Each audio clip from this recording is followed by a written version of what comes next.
Real quick, before we get right into it, I want to say I'm at 95 subscribers. Thank you so much for the support. So, without further ado, I'm not even gonna, I'll plug and do all the extra stuff at the end of the video. Let's just jump right into it. One Piece chapter 1001. A short chapter, but man, was this chapter so satisfying. The MVP of this chapter is either Zoro or Luffy. I don't know. It's between those two, because both of them were talking that shit in this chapter, and nothing is funnier than when Luffy tries to like clown somebody else, or when Zoro's just talking shit. And this entire chapter was amazing. So let's just jump right into it. So the chapter basically picks up where it left off. Kaido staggered from Luffy's red rock attack, and you can see all the rest of the people that's fighting right now comment on what they just saw, except for Law. Law is like in a comedical way, like Oda's just like, yeah, no, Law is done taking orders from Luffy, not in like a serious way, but he's like, stop, telling me what to do. I got this. They're starting to think that I follow you, like I'm a follower, and Law's trying to be his own person, and so that's funny and whatnot. You got this scene where Zoro and Kid are basically wondering what's up with this new haki, and Zoro's like, okay, that must be the haki he learned from training. And Kid's just like, Kid and Killer are just like, wow, so he can actually damage Kaido. The fight's not, we might actually have a chance to take him down. And Kaido's still trying to talk shit to Luffy, like, stop saying that you'll be the king of the pirates, and then Kaido's inner monologue is just like, wow, the only people that could hurt him are the other Yonko, and like Rocks was in there too, which is interesting because it's like, wow, did Rocks like hurt Kaido at some point, or is that how he like got Kaido to join the crew? How did Rocks tame Kaido? Which is something that I really want to see, and I'm sure other like YouTubers have picked up on that too, and that's something that they also might really want to see, so that's dope too. But Kaido's just thinking like, wow, is he really on that level, or does he really think that he's on that level? And like Kaido is slowly starting to like imbue himself into this fight with the worst generation. He's like even telling like Big Mom to stay back and stay out the way, because he wants to do this himself, because Kaido he's the monster, but he's the monster versus the monsters multiple.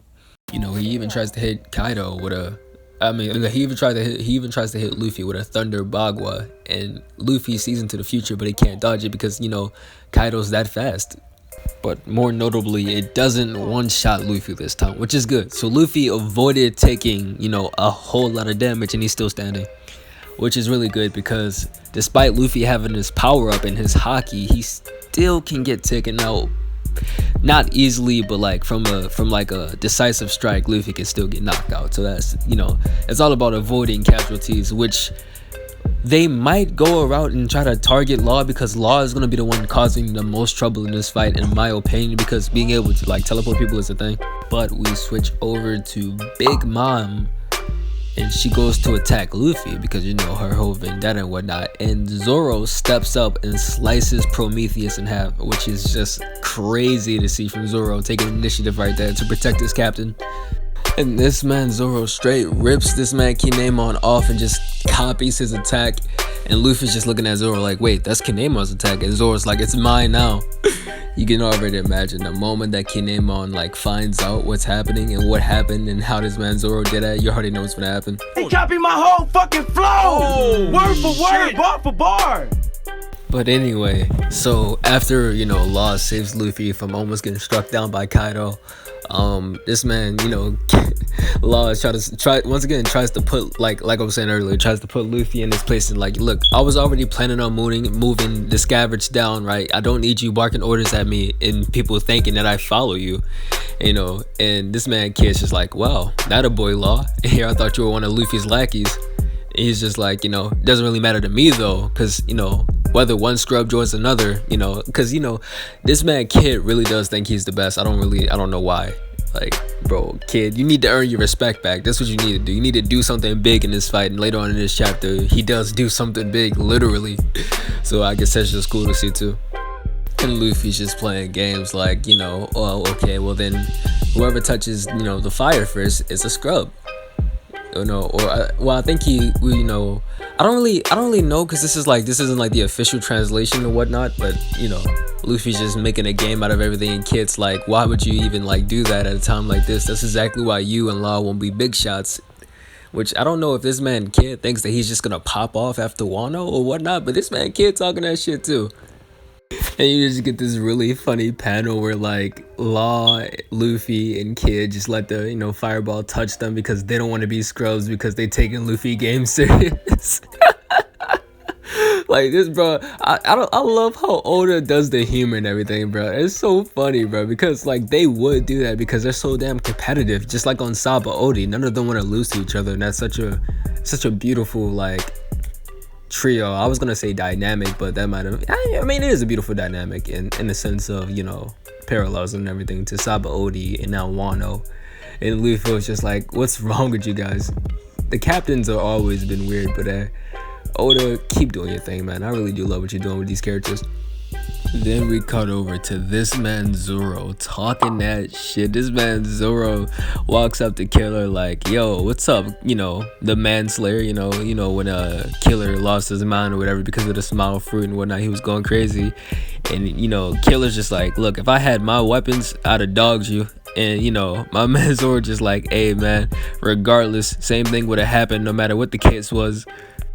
Zoro and Killer go for an attack on Kaido, doesn't really prevail, and then we get a three panel shot of Law, Kid, and Luffy. Luffy's gear third, Law is, you know, using room, and I said gear third, gear fourth, and then Kid whips out. Man, Kid just go full on Gurren Lagann, right, and whips out like the freaking iron mech or magnetism mech, whatever it is. Like it looks pretty cool. I guess this is like his like answer to gear 4 or whatnot, without the speed of course, but yeah. And Kaido gets hit, but I don't really think he feels it. And you know, the next few pages we just get, you know, more shots of the Worst Generation versus Big Mom and Kaido. And it is sad that Sanji isn't here.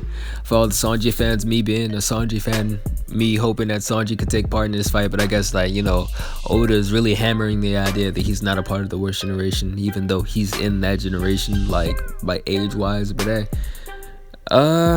yeah, this was an amazing chapter. Oda did his thing, and salute to everybody that's been liking the videos, commenting, and leave me some of your ideas about what you thought about the chapter. And subscribe, like, comment, all that extra stuff. I'm sorry I really got the energy. I actually just woke up not too long ago. But yeah, thank you all for watching. I'll catch you in the next one.